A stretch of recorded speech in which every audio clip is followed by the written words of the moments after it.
crew we made. Ready now, turn the page. This is where we all engage. Engage. Let the journey begin. Welcome to Engage with Trekkie and Trekker. On this podcast, we are boldly exploring strange new fans behind the Star Trek fandom. And today, we have the strangest guest yet. Jacob, welcome.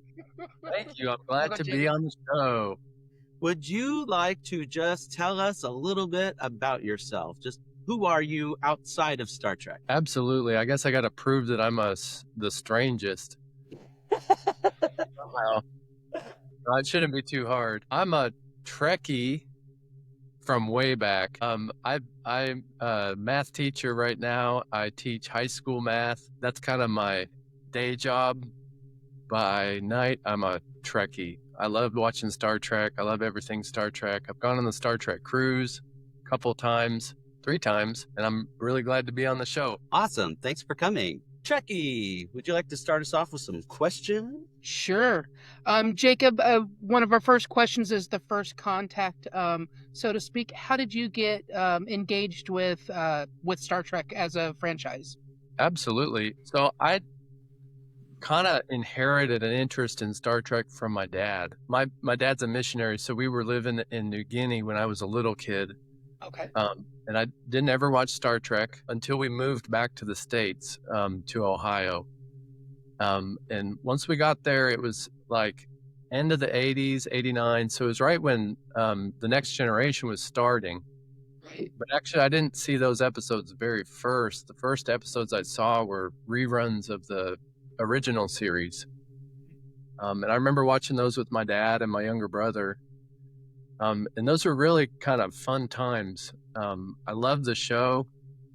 And then as TNG started and I was watching episodes as they actually aired, I was hooked. Yeah.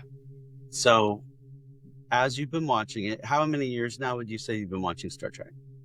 Oh, you're going to ask me my age. Yeah. Play a dirty pool tonight. It's over 30 years. Wow. Okay, so after 30 whole years, half of the 60 that Star Trek has been around, who would you say is your favorite character? Oh, you're going to go there. My favorite character always changes when everybody asks me. So I've said different things at different times. Sure, fair but enough. It's got to be Captain Picard. Okay. Yeah. In my mind, he's kind of like the grandfather of Star Trek. I know he's like not TOS, but to me, that's who he kind of represents. Yeah. Grandfather. I was about to have some really cool comment about how like I'm like a Picard, and then you're like grandfather. Okay. He now exists only in a golem, so Right. True. He's not even alive anymore. He's an android. Okay, let's go there. Is he alive after Picard season 1? I'll let you answer, Jake. No, you're all answering. You're all answering. The question you're asking is also about Data. Yep, Is Data alive? And I always thought that Data was alive. Correct. Data's alive, but that's his only existence in that form. Is it? Well, and then actually, is Data still alive? Because I don't know if he is. Well, this current one we got at Picard season 3, that wasn't Data. It was Data Plus. Yeah, that was before. Well, it was before. It was Data. It was Lore. It was. Remember how Lore and him were doing that little battle? Like there were a lot. Moriarty, I think, may have been stuck in there too. I don't know. No, he was in the defense thing, but they were all connected. It made it very confusing. It's the consciousness of the person that's it's almost like that idea of the Vulcan Katra, where you're passing on the consciousness of a person.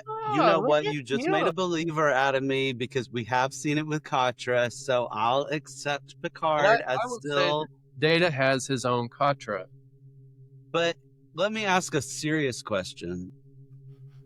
Oh, this has all been fun. Okay. Yeah, I know, right? Yeah. I'm all like, well, how deep are we getting here on this podcast? Yeah. Well, if you were about to have your consciousness transferred into a new body, wouldn't you ask for it to be de-aged just a little bit? Like Picard's like, you know what? Nah, I love 90. I don't know. I would have been like, can you put some new knees on this so I can actually run around and do some jumping jacks or something? That's Being all an I'm android, saying. wouldn't he already have that? I mean, he's still set to, age and to pass on. But I would think that, his joints and ligaments and all of that are tip-top shape. I mean, he could probably do Did he everything that look Data like did. it was tip-top shape in season 2 or 3? Well, It was all a simulation. He yeah, felt right.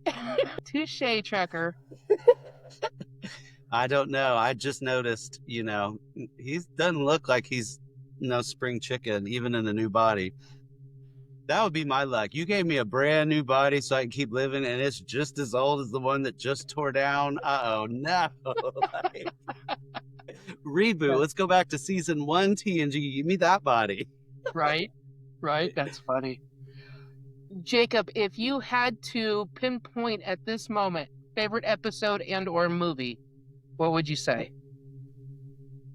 So for me, it would definitely be a TNG episode.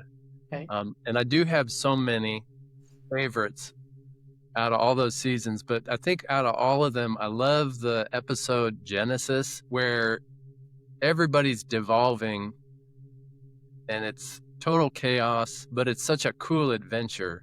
And it's neat to see the crew do their thing, kind of solve the problem.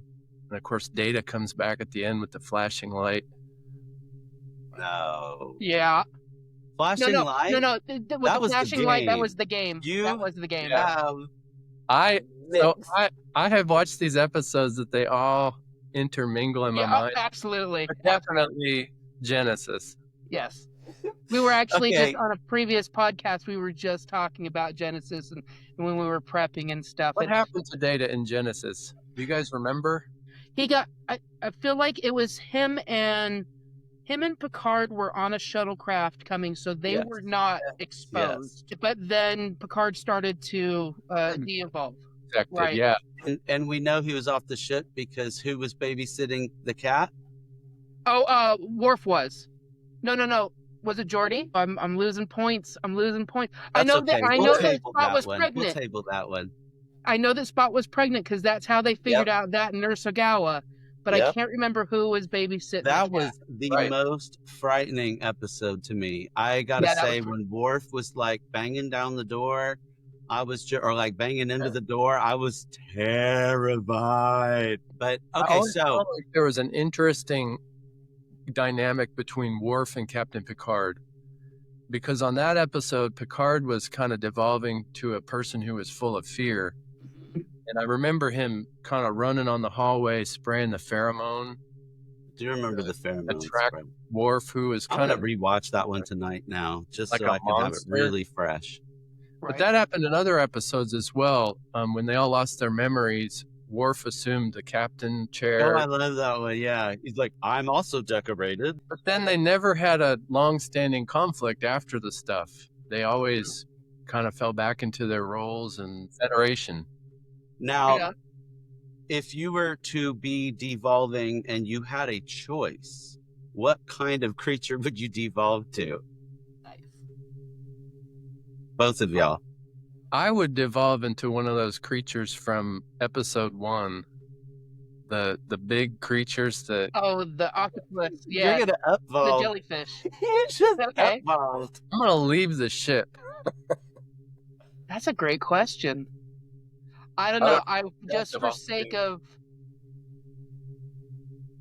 and again, I don't believe that's part of our bloodstream. based Yeah, on me how they- either. Yeah, all of it I was would just probably goofy. go Worf for the simple fact is that he was probably the most fearless and the one that, that was going to survive if you were going to do that. Riker, I mean, became pretty much a Neanderthal, but primate, and then I don't want to be Deanna with the gills and like the I salamander didn't want the thing. gills, but I wouldn't mind being a dolphin. Ah, citation off. There you go. And now that we know that they also can... They have their place. Yeah, right? yeah. I'll be a dolphin. Barclay's de-evolution was very interesting to me, how he became a spider. Yeah. And that, he was like the most scary moment in the episode when he kind of... I was just thinking. Forgot about him becoming I that. did actually. I was just thinking about that. I knew there was a spider and I couldn't remember who it was. So that's awesome. Jacob, if there was a Star Trek invention that hasn't already been invented by humans since it was on the show that doesn't exist, what would you want it to be? The replicator. That's always the... Or no? Okay. Yeah. The replicator. Yeah. Okay, and for food or stuff? I like to eat, so for me it would be a food replicator. But I'm sure, like, could you program it so it did both? Probably. I mean, I think so. Pad.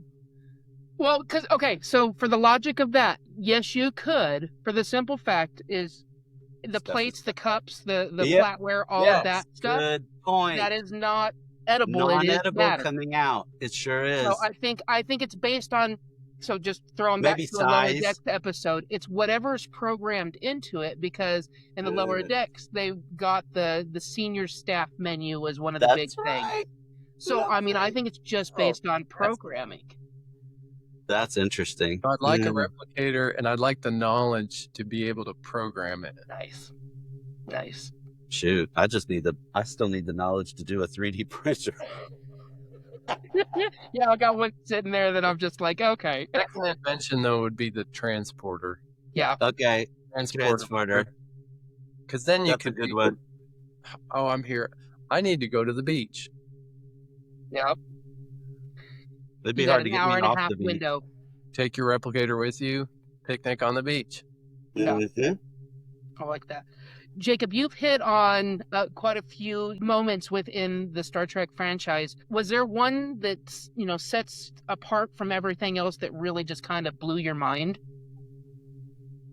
When I saw the very first, the pilot episode of TOS with were they the Telosians?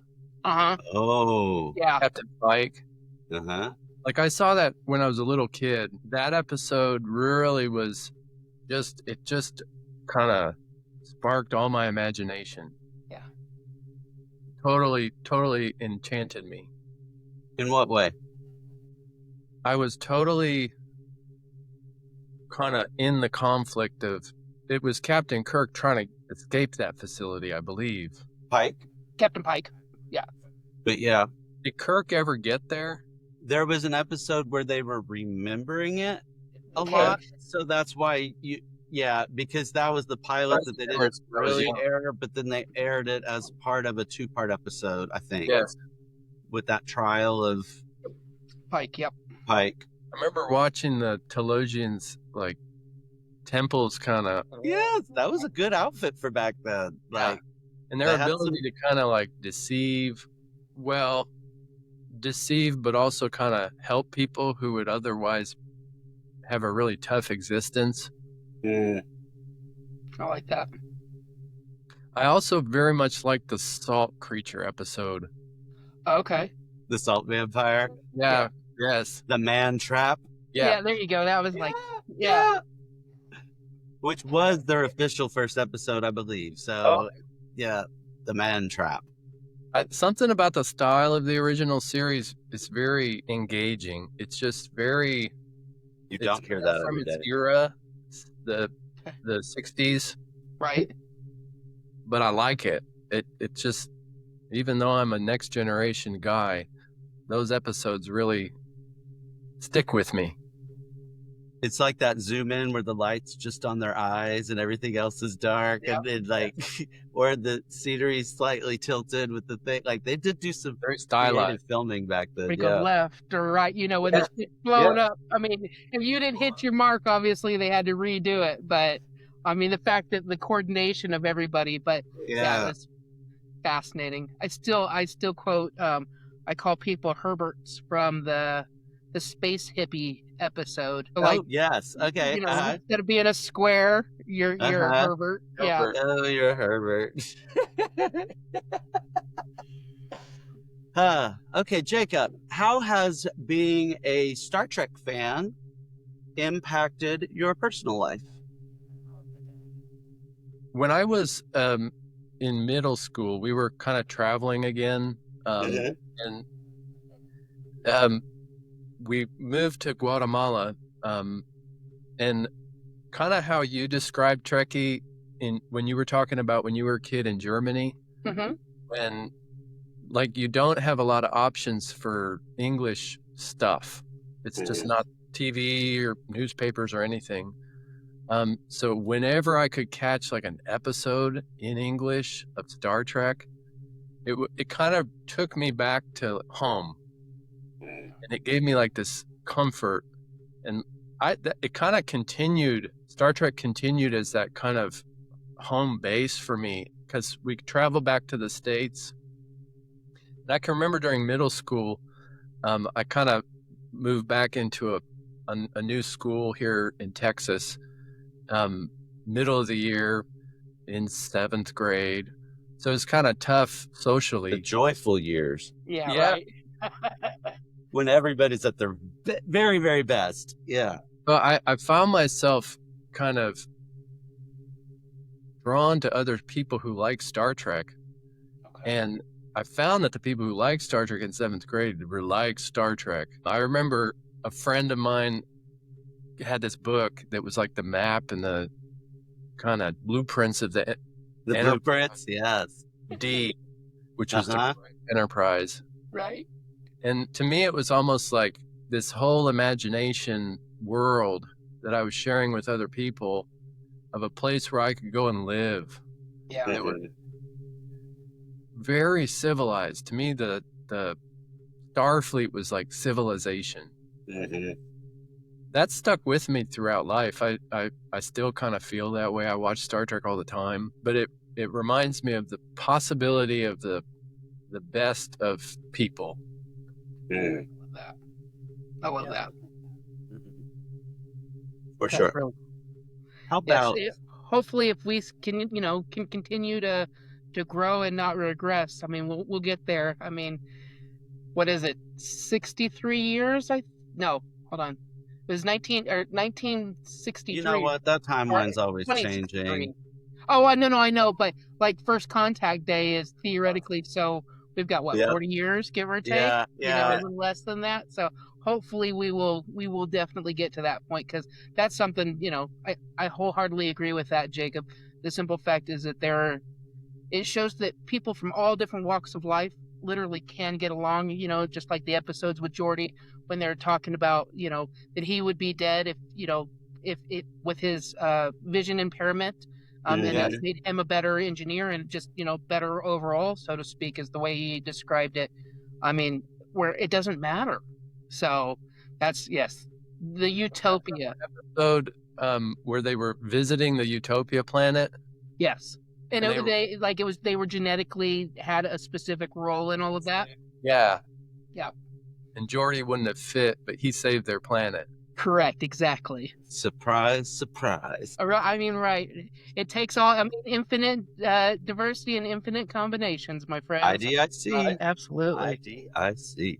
That's so funny. So how about Star Trek right now is kind of ramping down on all its productions. They're basically all the shows that we know of are coming to a close. We don't really know of anything new coming down the pipeline yet, I don't think. There's talk of an Archer. Talk. Scott Bakula, yeah. But where I think other than season 5 of Strange New Worlds, I think that, and second season of Starfleet Academy, I think that's it for us right now. I reckon it's good to take a breather. Yeah. Kind of see what's next.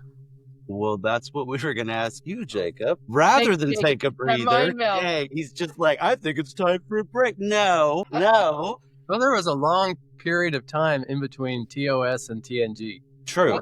Movies. True. And TNG was like an awesome comeback. Yes. But there were some movies but in people there. hated it at first. If you guys recall, people absolutely hated who they cast and who. So that's what makes it interesting to me with Starfleet Academy. I mean, we didn't even get one full season before they canceled it. And I mean, it was 10 episodes for Pete's sakes. Yeah. But people hated Next Generation. And now, you know, they go gaga over the folks, which again, all three of us, I believe, that's their, you know, if not their favorite series, it's the second favorite. You know what I mean? Yeah, so absolutely. I've discovered that other people, like I'll ask them, what do you like to watch out of the Star Trek franchises? And they'll say, I love Deep Space Nine, or I love Voyager. That's Trekkie, Deep Space Nine. And like, it's so legit because each one of those franchises, like we watch them at a time in our life and they really speak to us. So I kind of always keep that in mind. Those are not franchises that I've totally latched onto myself, but they're there for somebody. Right. So when we're 80 and we'll be like, Strange New Worlds is still a new program. Like in my head, I'll still be like, it's still the new one, but I'll like have all these emotions to this time in life, which is fun. I found that when I watch a new Star Trek, I have to kind of like just turn off my judgment for the first season, first two Federation seasons. Of you. Because then, it's that thing, like I'm so used to the old one, and this is not the old one, but it can grow, like each one can. What iteration of Star Trek? Oh, wait, my first question was, what show would you have if you were to create, if you were able to get Paramount and say, here's the show idea, run with it? What would you drop? I personally love home improvement shows. Okay. So I would love, and the home improvement show that I've always loved is This Old House from PBS, where they go in with a crew, pick up an old like historic home, and just kind of detail all the steps in like renovating it. I want to see a show, This Old Ship. I love that. It could be following Geordi around in his museum. Yeah. Doing This Old Ship. Museum. I want to see him go to like the Utopia Planitia? Yeah. Go to the junkyards, pick up the old, and find like hidden gems. That would be awesome. I'm digging it. I could sit there and watch that over. And that's hilarious. Actual, it would be fiction. Sure. It would be like kind of like fiction. Yeah. Okay, reality. so throw on. I like that. So I lost the name of it. The chips, isolinear chips, or biomimetic gel packs. Oh, yeah, isolinear chips. Okay. Isolinear chips. Yeah, because those bio, you know, they get sick sometimes. Yeah, we can't have any cheese around it. Yeah, cheese. Yep. Yeah, that's true. Did somebody say chips? Yeah, that's awesome. I had never thought about something like that, Jacob, but I would be down for it because, I mean, we always think about, you know, the command crew, and of course we love Geordi and Chief O'Brien and all of that stuff, and you know Scotty, but I mean, really getting into the inner workings of it, and you know the struggle of that would be. I would totally be down for that. With Rutherford from the lower decks. Yeah, he could have the show. Yeah. It could be his show. We'll have to next time we. Mm-hmm. Oh, in animation, yeah. Next time we snag or Eugene happens to be walking by us, we'll post it to him. Pitch your own show, dude. Pitch your own show. Actually, pitch Jacob's show. Yeah, Jacob's show. That's right. The other episodes that I would like to see would be, because like Pike's always cooking. Riker tried to. Oh, a cooking show. Yeah. I would love to see a cooking competition, like actually like them as characters, not the actors, but like Star Trek cooking. Because you can get Ethan Phillips for that. Yeah. And there have been other folks that have cooked on that show. I like that. I made some terrible eggs once. Right. Worf Yeah, I remember that, spitting it out. Enough And to then Worf turn eating Pulaski extra. away. Yep, Worf ate And them all. if you can get Pulaski to complain about something, it must be bad. You sure? You're a Pulaski lover, huh? I do, but it's a love conflict. Gotcha. Like, isn't it? because I love to kind of like rag on her, like, especially, and that moment when she drinks the Klingon tea, it was just so like, I don't know. That was a different moment. But Well, I hear that they did that because her and Michael Dorn actually got along best on the Neat. crew and the Neat. cast. Because again, she had a tough break, Gage She did. McFadden leaving and She did. stuff like Yeah. that. And they really wanted to make her more like Bones, but I mean, there's only one Dr. McCoy. I mean, you can only have one Exactly. jerk, really. So, but I did like, but yeah, they made her with other episodes with her and Worf because of Yep. their Okay. kismet, so to speak. Chemistry. They Yeah. did. They did. To be honest, if they wanted to come out with a spin-off show of her wherever she's at now, I'd watch it. I like Right. Yeah, yeah. Yeah. I like to give her a hard time, but that's what I do about when I like people. I like her sass. Exactly. I love good sass. Yeah. But you don't mess with Data. It's Data, not data. It does. That one does. And the whole If they wouldn't have started, I have to reckon, Her if they friend wouldn't name. have started her off with that as the first interaction and being snide to the captain, what's the difference? Yeah. yeah, maybe, should have checked in. And I get that Deanna was pregnant, not of her own volition, but you have. I don't care if you're 60 years old. An email. Yeah, But- I mean, right? Yeah, communication. Hey, yeah. Dan, we're having, Actually, you probably should have anyway. Like, your senior staff has had an emergency weird pregnancy in the last. I mean, Doesn't know how it happened. I think you should let the captain know there's a problem on the ship. right, What if it was contagious? right. Like, But it it's didn't me. happen to be, but if you don't know, it's some kind of weird new thing. Well, you kind of alluded to the shows that, like, when you're watching a new show, you have to put that pause on the judgment. What I wanted to follow up with that earlier was, what show surprised you the most once you got past that newness of it and then it started going, and then you, like, what new show did you like the most?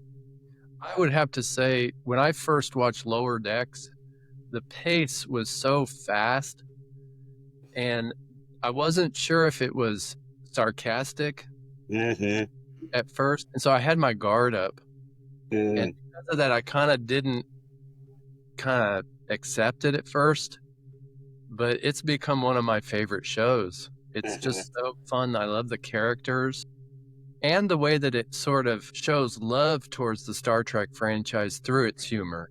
It's not sarcastic in a way to kind of like make fun of it or to make fans. It really is loving in its laughter. I really have come to enjoy Lower Decks. That's awesome. Awesome.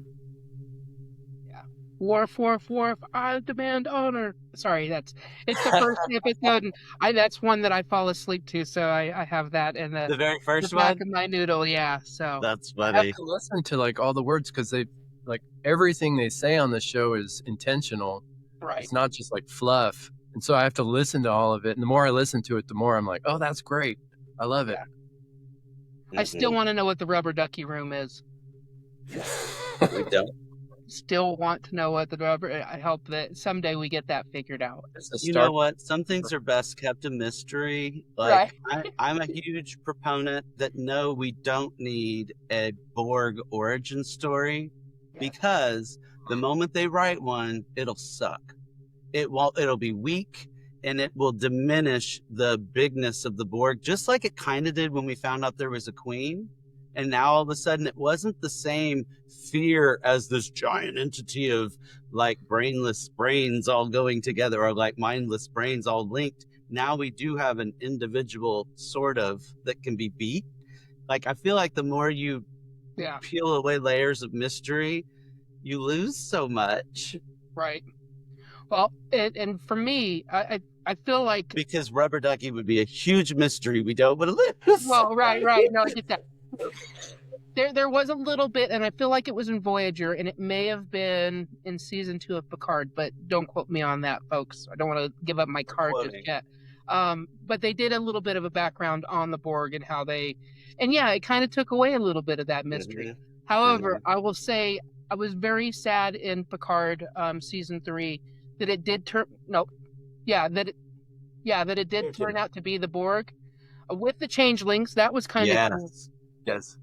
What I was really hoping for, and I knew they couldn't do it way back when in like 87, 88, was when Commander Maddox, nope, not Maddox, sorry. Spit it out. The conspiracy, when they blew up the little... Yes. So I think that was, if I recall my lore properly, that actually was supposed to be what the Borg were, and from logistics standpoint, they maneuvered it to a humanoid Borg rather than the little guild creature because those thing. did look goofy. But we're 40 years later or whatever, give or take. They could bring those back. They could have brought that back. I have to admit, as a very long-term Trekkie, I was sad that they didn't bring that and they did the Borg instead. So they still can bring it back. They can still do anything. That's right. Yep. Star Trek Legacy can have a little infestation of them. We're gonna get that. We're gonna get that going as best we can. I hear everybody talking about it. So. Uh-oh. Red alert. Beep, beep, beep, beep, beep, beep. Phaser fire. Pew, pew, pew. Jacob, we're going to give you some phaser fire questions. Yeah, are you ready? Yeah. If you were going to do fine dining, would you rather it be on Kronos or Ferenginar? Oh, I would go with Ferenginar. Would you rather be assimilated by Seven of Nine or Locutus of Borg? Locutus. Would you rather spend time with... Oh, that sounds awful. Never mind. Hold on. Let me not say it that way. Would you rather be trapped in a holodeck that's on the Enterprise or Voyager? The Enterprise. TNG or Voyager? TNG. Okay. Would you rather be in a Strange New World storybook type episode or Cupid's Robin Hood? Which kind of fake fantasy world? I love Strange New Worlds. I would go into the storybook. You don't want to be a merry man? I am not a merry man. Kardashian or Cardassian? Cardassian. Holodeck or Holosuite? Oh, holodeck. I don't know the difference, to be honest. No, Holosuite was on Deep Space. Yeah, but right? What's the difference? More luxurious. And I think based on one of the first episodes, I think Quark focused on adult programming. I mean, not that... more... Yeah, he was always trying to sell, like, little story... Yes. Yep. Okay. Picard or Kirk? Picard. Post-burn or pre-burn? Let's go post-burn, because we're going to have to deal with it. Okay. Chakotay or Una? Una. Bird of Prey or DeLorean time travel machine? Ooh. Bird of Prey, because Bird of Prey is also time traveled once. Yep. Oh, touche, Jacob. Yep, absolutely. Transwarp or wormhole? Transwarp. That's some good Borg technology. Yeah, exactly. Put it to work. And Trekkie or Trekker? Those. Well, I'm a Trekkie, but I don't want to offend you. It's all right, Jacob. Trekker, I mean, you just have to concede. I would also say we're all Trekkies, but I'll let you represent. We're all Treks, but... Yeah. Can I ask one from you guys? Yeah. Live long and prosper, or peace and long life? Who says it first? It depends on who says it first. The proper response is peace and long life. The initiating is a live long and prosper. Okay, so spoken like a true Trekker. If you're saying it, then it's peace, live long and prosper. If you hear that, you say peace and long life. Peace and long life, yep. Okay. Live long and prosper. Yeah, but that's because unless I'm, around you guys or on a cruise or, in a convention, I have to unfortunately say I have not had anybody come up and say live long and prosper. If they did that, I would probably be, swooning at that point. So I always have to initiate. You have so it's always live long. This correct. The LLAP sign. Do you give it to strangers? Absolutely. Okay, yeah, me too. Jacob, do you? Yeah, I have a student who just kind of started doing this. He comes in and then he gives a high five. So yes, yep. Yes, that's the way to do it. That. Yeah. Oh, I love it. I love that exchange. It always reminds me of the Arabic when you say salam wa alaikum, which means peace to you. And then the response is wa alaikum salam. Okay. And so it's kind of like you're saying, Trekkie, it's a call and response. Yeah, I like that a lot. That's very cool. And what a good thought for us to end on today. Thank you, Jacob, for your time. I don't know why I adopted that voice when I said Yeah. I wish you got Majel Barrett to kind of like do the extra outro. That would be good. If we could bring her back. Get her. We have a time machine. We'll get her just so she could come do the exit for this podcast. Right. Back to your own timeline, Majel. And Loxana. Oh, yes.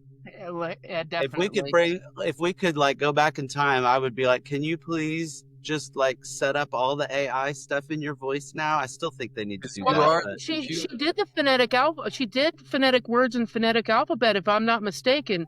So I believe that there is a way that could happen. I don't know if take my money, people. Take my money. But I don't know if they're willing to give up her voice likeness for that. But I tell you what, I don't have an Alexa, but if I could hear Majel Barrett sitting there at a computer, I'd talk to her all day long. Yeah, I mean, I would too. Yep. Help us adopt it. Yeah, right. Well, thank you very much, Jacob. It has truly been a pleasure speaking with you today. And eventually we're going to try to get where we have more people so that we can have, like a fun little kumbaya going on. But again, and we'll decide if we're going to reissue you an invite or not. Yeah, right. I know. Well, I will because I'm Trekkie. Us Trekkies have to put together. Trekker might be off on its own little island. I will. Yes. Well, thank you so much. If you are listening to the show and you like it, please like, share, subscribe, leave a positive review, and reach out to us if you'd like to be on the show too, because we're always excited to explore strange new fans. Until next time. Live long and prosper. Peace and long life. Engage.